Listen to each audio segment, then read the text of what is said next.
with the speed comparison. Now let's go and quickly hit on the cameras. Now, like I mentioned, both cameras are great on the back. You have that triple camera setup on the iPhone 13 Pro, a wide-angle lens, telephoto lens, and an ultra-wide sensor.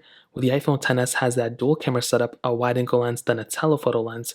I think both these cameras are great. I have very few complaints about both of them, but you do have the ability of shooting 4K at 60 on the iPhone 13 Pro and 4K at 60 on the front, where you can only do 4K at 60 on the front of the back of the iPhone XS, but 1080p at 60 on the front of the iPhone XS.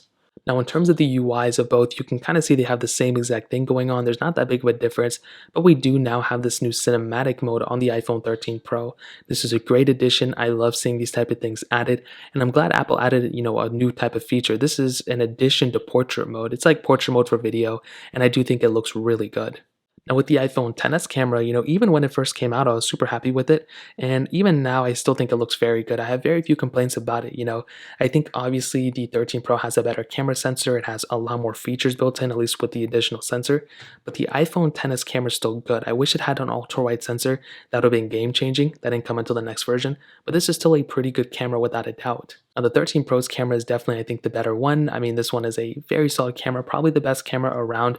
I think the S22 or S21 is probably the better camera, S21 Ultra, but this is a very solid lens. You have a lot of features built in, 4K 60 on the front and the back, very good signal processing too. Apple does a very good job with their images, and I love it so much. So without a doubt, the iPhone 13 Pro is probably the better one without a doubt.